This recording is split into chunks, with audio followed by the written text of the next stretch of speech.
Sorry. So she's worked for this Alzheimer's Society for 17 years. So she has provided education and support to people living with dementia and their families, professional care providers, and the general public. In addition to her passion for her work with people living with dementia and care partners, Sarah loves spending time with her family, which includes 2 teenage children who give her life joy. Sarah holds a degree in sociology from Brock University and a diploma in social work from Niagara College. So we'll let Sarah take over now, and she'll tell you a little bit more about herself as well. Thanks for having me, Annie. And I that's probably like more information than most people like talk about me. I never, it's very rare that I get to hear my own bio. So thank you for reading that out.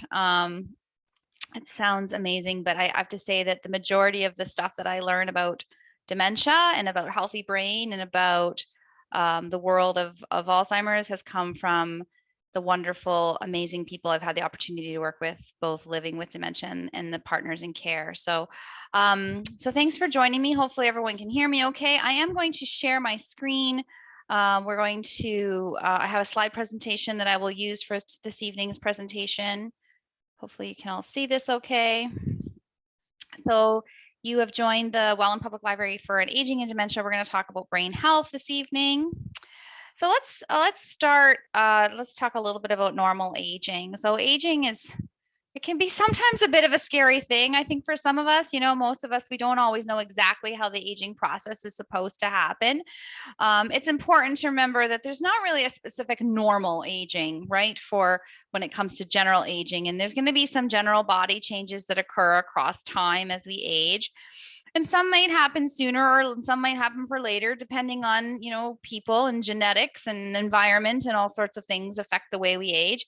I take a look at Jennifer Aniston here in 1998 and 2013, I think that's 15, and really think, wow, I don't know what she's doing. I guess it's the $1 million and all the special interventions she can get into. But I've met people in real life that are not movie stars that have the same wonderful genetics, right? She looks great. And, we look at the physical changes of aging, and there's lots of physical changes that occur in normal aging. So our skin can become thinner, a little more rigid. Our hair may gray. Our joints become a little less flexible. Sometimes we have more trouble sleeping as we get older. We definitely have some difficulty with our vision. 1 in 3 people over 65 have a vision impairment or some sort of vision problem. We might have some difficulty with our hearing as we get older. We don't hear as well. And of course, our sense of taste or smell can change. And so when we start to think about all the physical changes that happen, it makes sense that there's going to be physical changes that happen in our brain as well, and some normal aging process to our brain. And that's what I want to start with talking about tonight is what is a healthy brain? So when we talk about a healthy brain and start to really examine it, good brain health is a state where you can realize all your own abilities. You can do all the things that are important to you, that you feel emotionally and psychologically and behaviorally well enough to function and cope with your life situations. And brain health is a bit different for each person. What makes one person feel good and feel healthy and strong is going to be different. But that is really what a healthy brain looks like, a strong brain. And I want to just talk about when we think about some common changes to the brain as we get older. So for example, as we get older, it's very normal for you to be slower at finding words and recalling names. So what happens is it just takes a little longer for those connections to happen, for me to see you approaching me at the mall, and for my brain to register your face, to get into the file cabinet where I keep all of my stored memories about who you are and what you mean to me, to flip through the alphabet of all the names and say, okay, this is Annie, right? And so, and what happens is if I all of a sudden see you at the mall and I'm thinking, I know you, and my brain makes the connection that you're someone I should know, but you're out of context because you're someone I know from church, or you're the dental hygienist at my dentist's office, or you are someone that I don't always see on a normal basis. As we get older, it might be harder to pull those names forward and find them. And sometimes we have some trouble when we're multitasking. So as we get older, and then one of the things that we know about our brain is that the average person can hold 5 to 7 items in their short-term memory that they can use. So, if you're puttering around in the house and you're thinking about something like, oh, I have to change the laundry over, let's say, from the washer to the dryer, and you start on the path of doing that, and the phone rings, and you pick up the phone, and it's your daughter, and she says, "Hi, Mom, how you doing? Um, just checking in. I have to tell you all about my week, and I wanted to invite you to dinner. I thought we'd invite you to dinner. Why don't you guys come for dinner on Saturday? I'd like to see you at 6 o'clock. And I'd love it if you would be willing to bring your famous apple pie with you, if you don't mind. It's one of my favorite desserts. Don't worry, I'll buy the ice cream. I also, I heard you had a really great time at Aunt Joanne's party last weekend. Do you have pictures? I'd love you to bring those pictures with you. And when you come, don't forget, we're going to sit on the patio because of COVID. So make sure you bring an extra sweater because it is being cooler at night now. And we did buy these great patio heaters, but they don't, it's actually a little bit too warm at night still to use them. And all of a sudden you hang up the phone and you think, okay, what was I doing before I picked up that phone?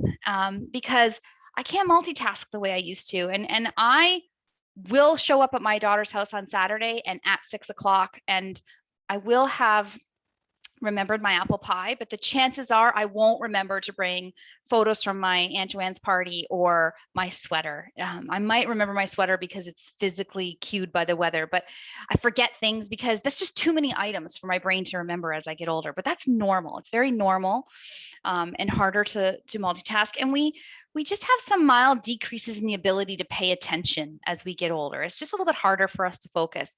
The picture on my screen is the normal 32-year-old brain versus a 78-year-old brain. But this 78-year-old brain is a normal aging brain. So we do know that as we get older, our brain is going to have some what we call atrophy or changes in its physical composition. We're going to see some of that darker area as you see that little flower mark here.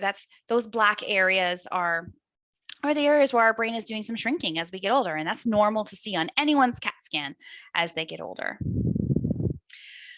So the aging that happens with our normal brain also brings some really positive things. So for example, older adults have a really much more extensive vocabulary and a greater depth of knowledge about meaning of words. And so they're the best people to play Scrabble with. They're really great at playing Scrabble. They're really great at understanding and reading and helping you to interpret things.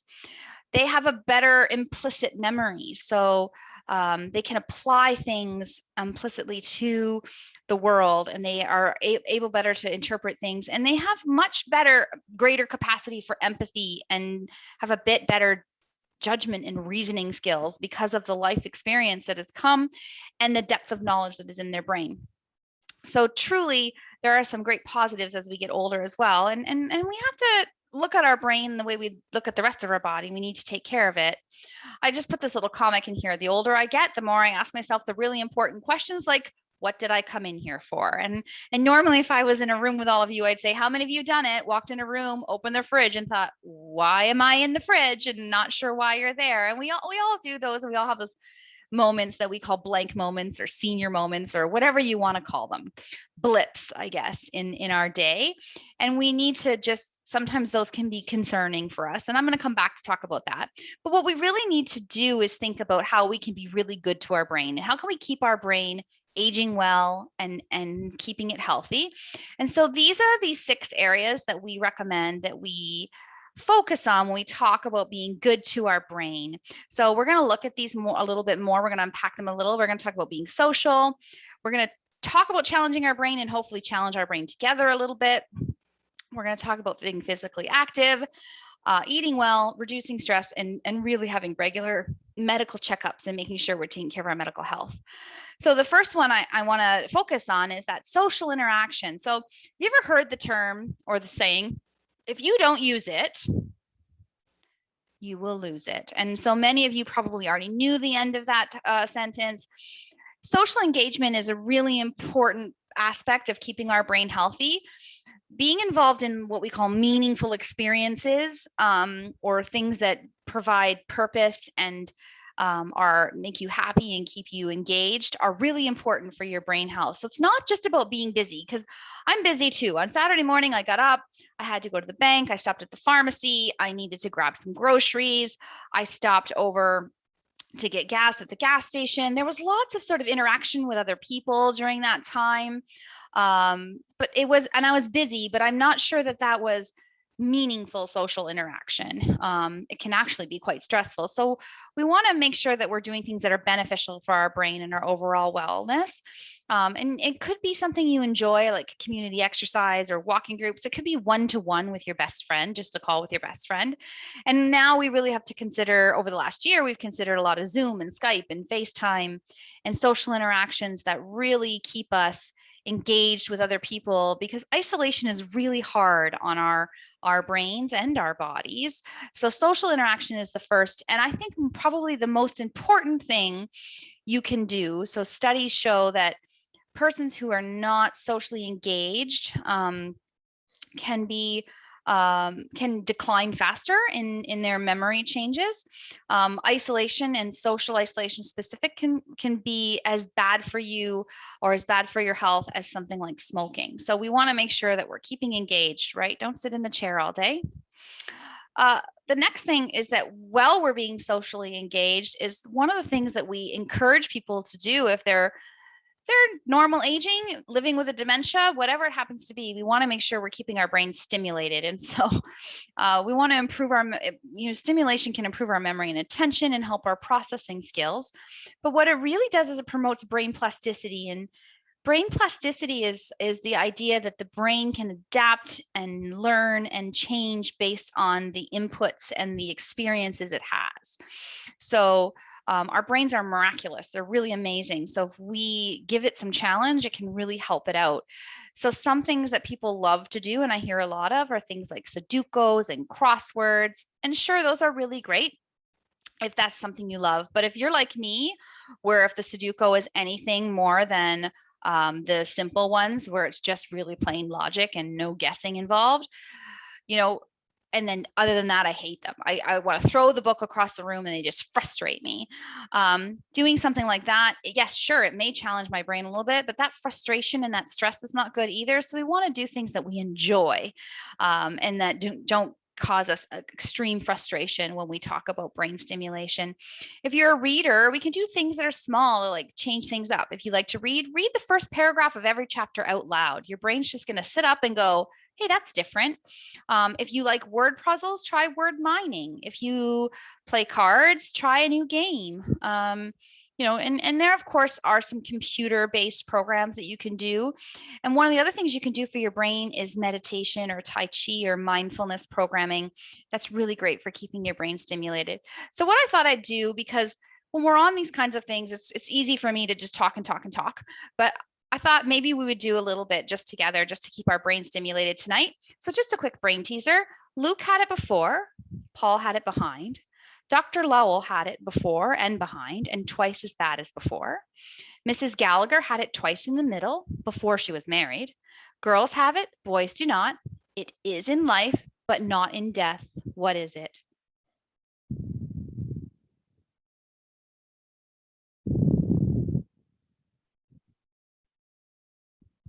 You can feel free to unmute and say the answer if you'd like, or you can write it in the chat box.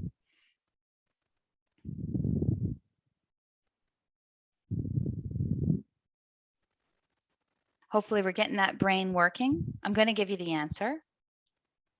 The answer is L. So Luke had it before, Paul had it behind, Dr. Lowell had it before and behind, and twice as bad as before. Mrs. Gallagher had it twice in the middle, before she was married. Girls have it, boys do not. It is in life, but not in death. What is it? Here's another type of little brain teaser you can do for yourself. The question is, what do you see? And I'm going to give you a clue that this picture is captioned 3 faces.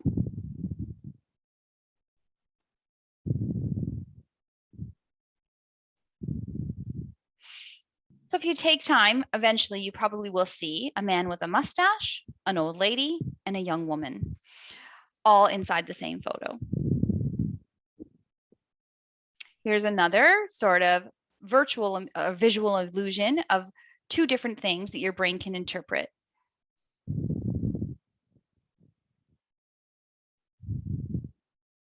So you may see a picture of a face, 2 eyes, a nose, and a mouth, or you may, if you tip your head one direction, see a cursive liar written there.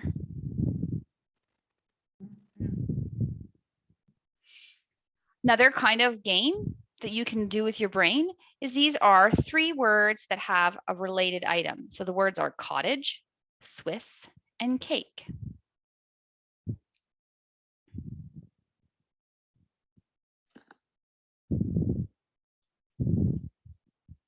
And the answer is cheese, cottage cheese, Swiss cheese, and cheesecake.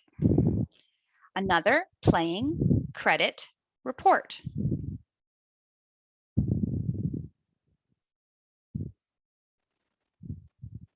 Again, the answer is card, playing cards, credit cards, report card. So these kinds of illusions can just give your brain the opportunity to try something new, and they're found on the internet. What do you see? Maybe it depends on the time of year whether you see a duck or a rabbit. And we can do things that really try to challenge our brain. So your right brain in this particular test will try to say the color, but your left brain will insist on reading the word. It's interesting how our left and right brains work, but sitting here and trying to say green, red, blue, yellow, blue, black, red, blue, instead of yellow, blue, orange, black, red, green, which is actually easier for your brain, is a good way to challenge yourself.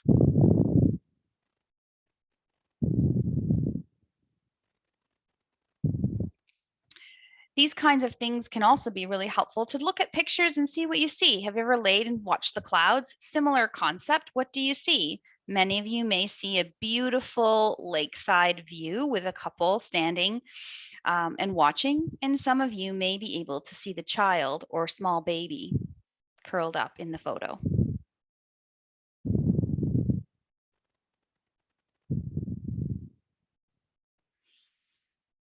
If you read this, I love Paris in the springtime, you may read it and not notice anything wrong. But then if I ask you to really read each word, you might see that I say, I love Paris in the springtime with the duplicate the.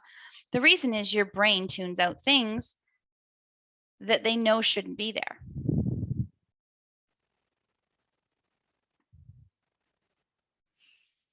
Another great games you can play, things like What Am I? Taking a look at a close-up picture like this. Just give your brain the opportunity to work on that recall and really get into its long-term memory banks and try to identify what an object is. This is spaghetti noodles. Again, what am I? Thinking your brain can go through and picks through all the pictures of the things that it could be, and it asks itself, is it lace? Is it a shell? But what it is cantaloupe. These are sort of little clues that you have to come up with famous sayings. So for instance, we see the once inside a blue moon, or once in a blue moon is the one in the center in the top.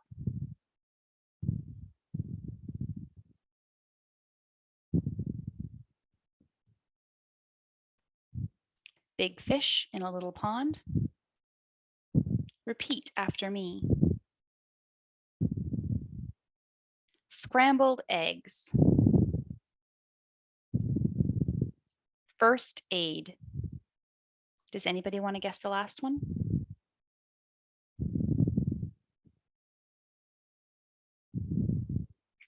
Too funny, 4 words.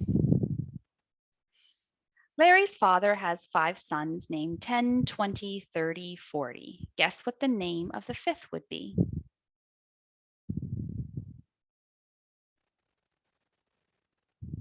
His name is Larry. Some months have 31 days and others have 30. How many have 28? All of them, of course. If you're interested in these types of activities, you can look for them on your own, or you can go onto the Alzheimer's Society Niagara Region's online webpage and find the virtual recreation and self-care pages. And each week, our volunteers upload all sorts of great, fun virtual recreation and brain stimulating activities that you can participate in for free of charge. So one of the things I do encourage, especially during the pandemic, is that we do make sure that we're relieving eye strain and thinking about our eyes and the way that impacts our energy levels and our brain. We do need to take a 20-minute break. So every 20 minutes for 20 seconds, you should look away, find an object 20 feet away and stare. And so since we are 20 minutes into this presentation, I'm going to encourage you to just take that 20 seconds and look out the window for a second to give your eyes a rest.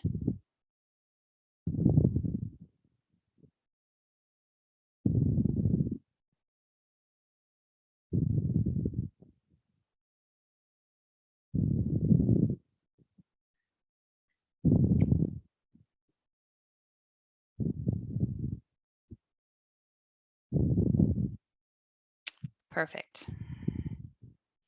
So the next part of what we're going to do to make sure we keep our brain healthy is thinking about physical activity. So we want to make sure we're doing physical activity because it enhances the blood flow to the brain and increases the size and the density of the capillaries in our brain. This is going to help to strengthen the connections of cells in our brains. And we know that there's lots of benefits to physical activity around your mood, concentration. It helps improve sleep and reduces our stress. Of course, it has weight support properties.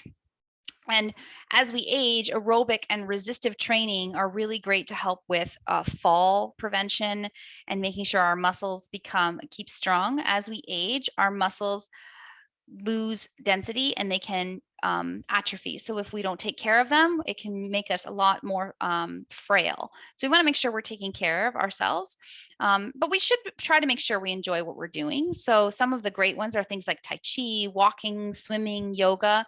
And you should always check with your doctor before you take on any new physical activity that you're not used to doing or if it's new to your regime.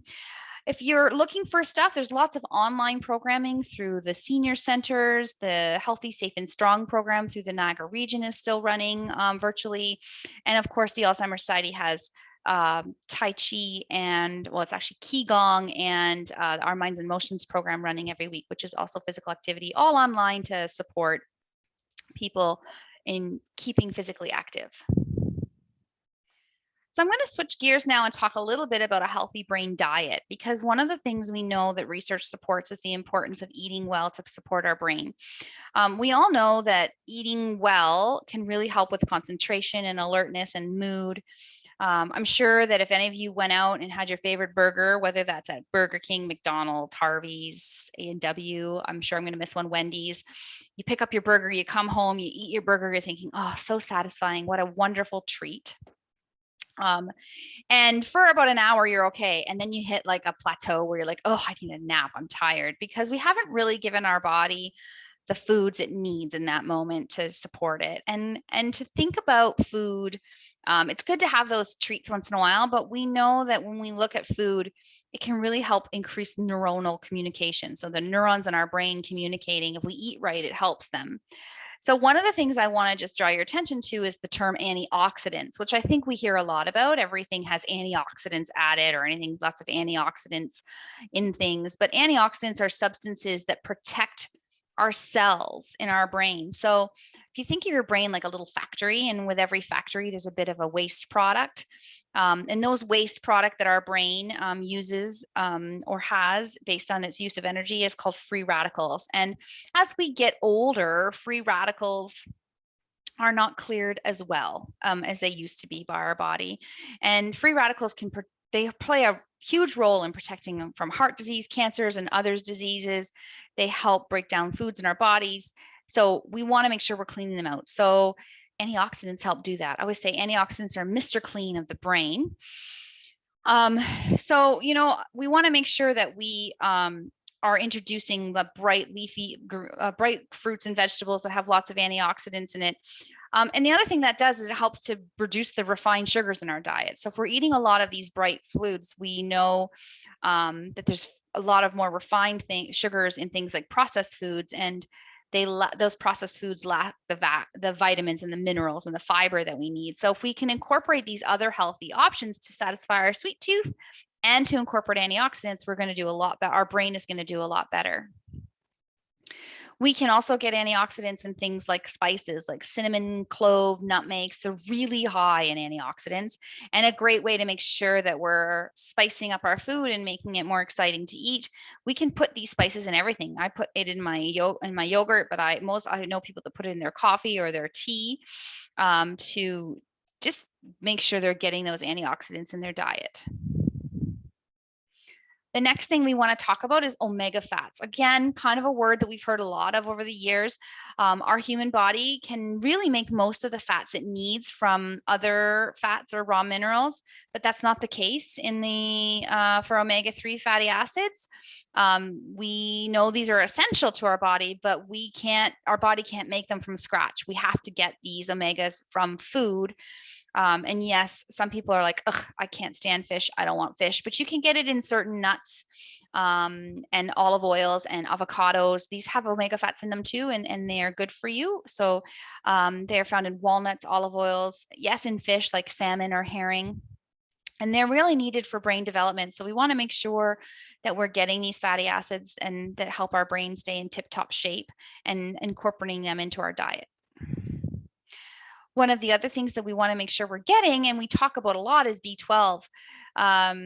By the time you're over 65, about 20% of the population are borderline B12 deficient. So we want to make sure that we have enough B12 that we get from our meats, mushrooms, cheeses, some dairy.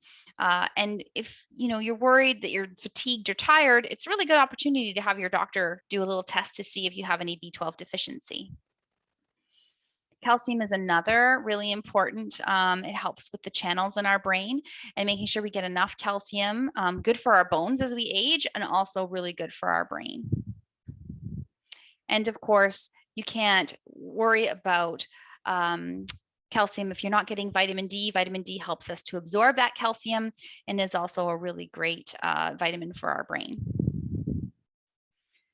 We should try with our brain to limit our high saturated fats and cholesterol, but not all fats are equal.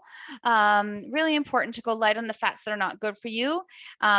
Generally speaking, a saturated fat will go solid at room temperature. So that's a little tip for you. If it goes solid on the counter, it's probably not as good for you. So, keep that in mind, and just thinking about what's good for our heart is good for our brain, and knowing that the second leading cause of dementia is vascular dementia. So dementia caused from strokes and heart attacks. I've talked to you a lot about fruits and vegetables. So I want to just mention that dark chocolate contains cocoa bean, and cocoa has flavonoids, which are also a really powerful antioxidant. So dark chocolate can help improve your brain plasticity. So I wouldn't want you to go and think you can't have anything that's a treat. Dark chocolate's really good for you. I also say that red wine also has resveratrol that activates the chemical pathway that helps limit damage to DNA cells in the brain, and also has some antioxidants. That being said, I suggest if you're going to drink alcohol, you speak with your doctor to make sure that it is okay for you and that you stick to the appropriate amount, which is only a 4-ounce cup a day, which generally people actually pour double that. So, 1 glass a day. And really the biggest piece that we talk about when we talk about hydration is water.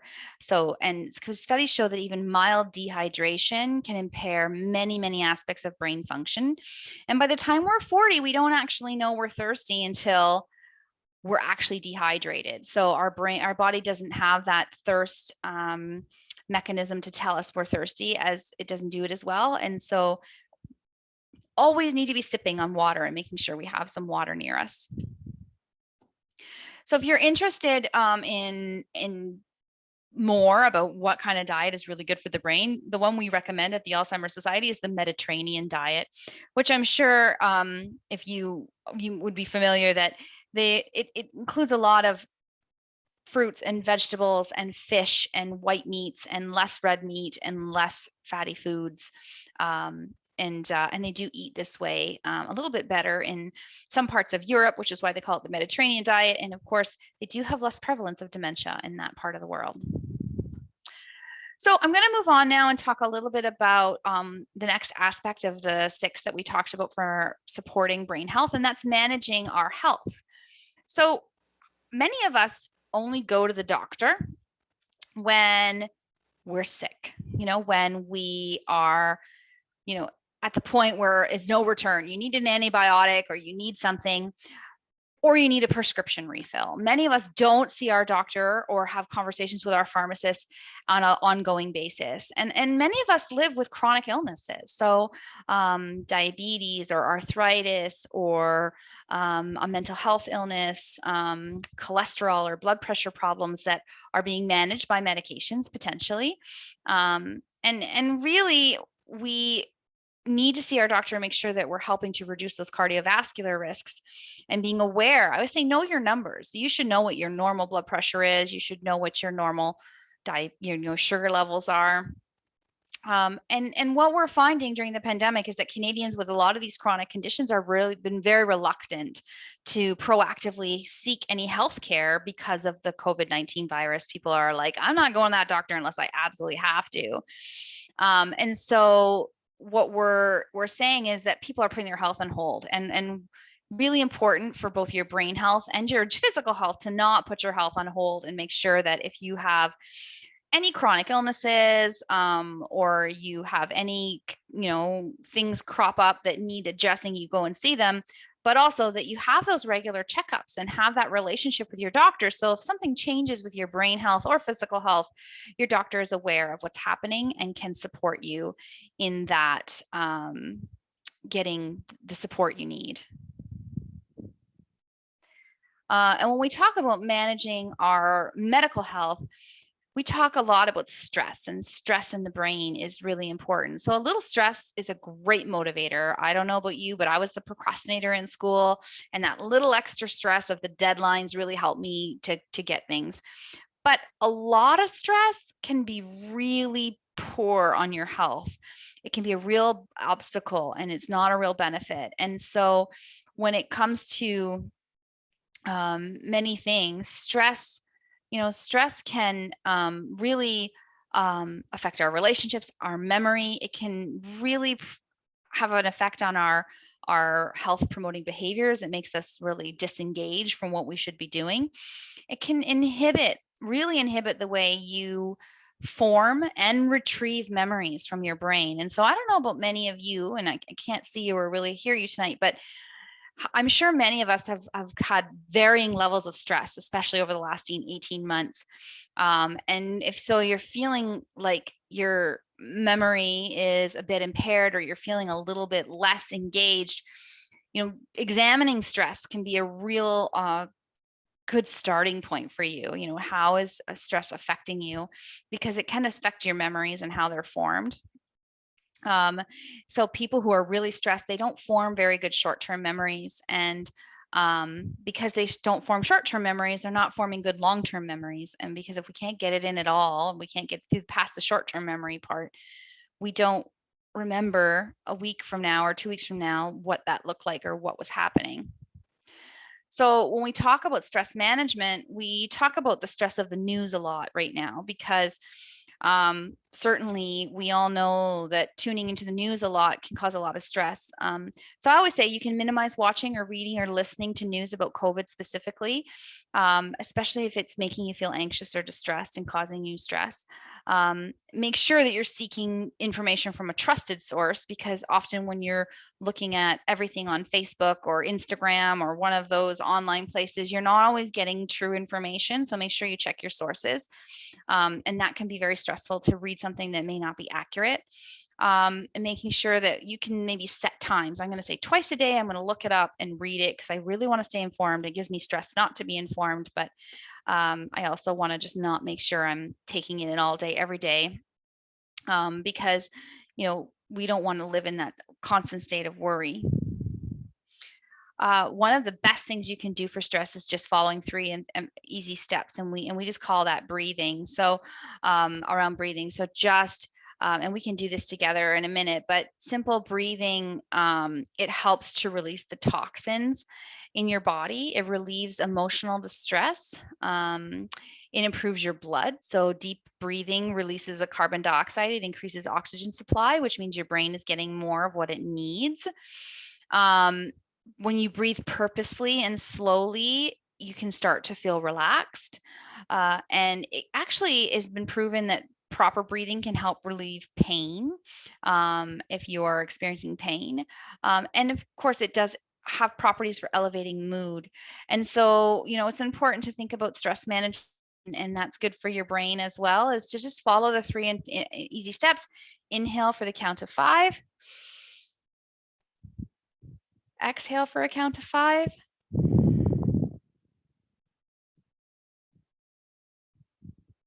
And just continue that breathing pattern for a few minutes. And you can do that a couple times a day, and it's really, really great for your brain health.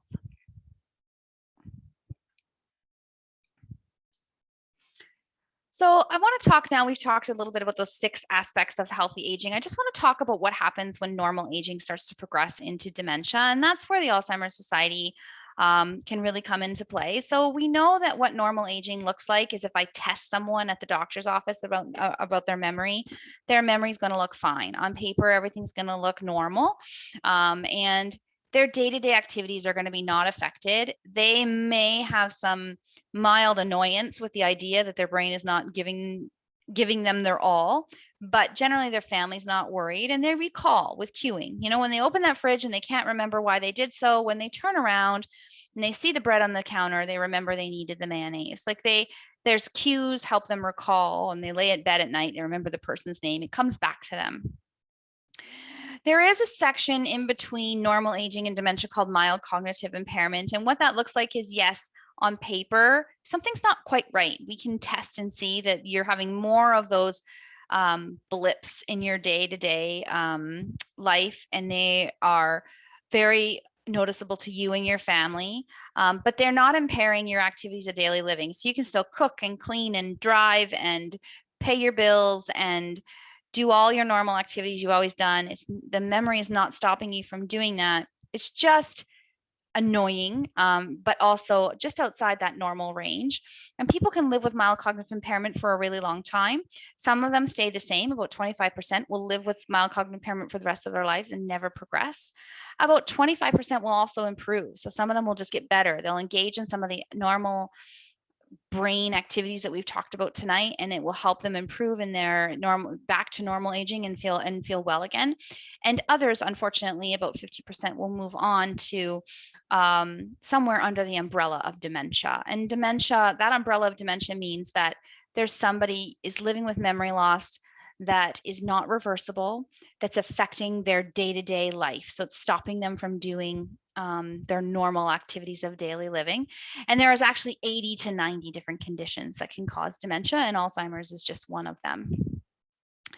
So I know that Annie's going to put this up on their YouTube channel, but there's definitely, so that you can access it again, but there's definitely some great resources that you can look at to support you with all of the different aspects of aging well with your memory and your brain health. So the Canadian Mental Health Association has some great pieces with regards to mental health, stress reduction, and keeping your general health. The Alzheimer's Society does have lots of different programming. There's a free access to a dietitian for those of you who are looking for dietitian support at unlockfoods.ca, and you can call this phone number. And of course, the St. Catharines Senior Center has lots of exercise options. They're doing Seniors Without Walls, so you can do that all virtually right now. So some great opportunities for you to get involved and stay involved in keeping that brain really, really healthy. So I'm going to stop my sharing right now. I'm just going to open it up to some questions from everyone who's here tonight. Feel free to unmute and ask the question, or you can write that question in the chat box.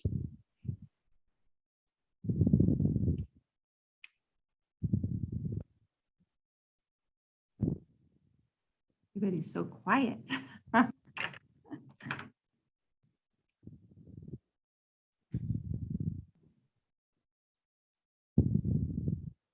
Anybody have any questions for Sarah?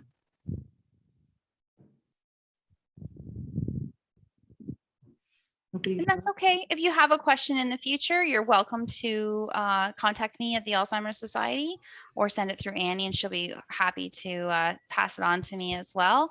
I'd just like to thank you all for joining me this evening to talk about your brain health. And I hope you all continue to age well and gracefully, and that everybody stays well through whatever the rest of this pandemic looks like. Yes.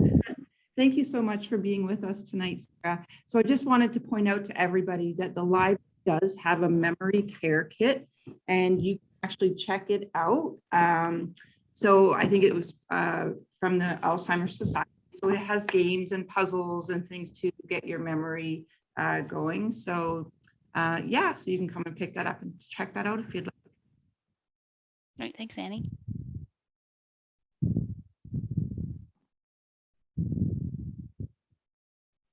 Okay, well, good night, everybody. Have a nice evening. Thanks again, Sarah. You're welcome.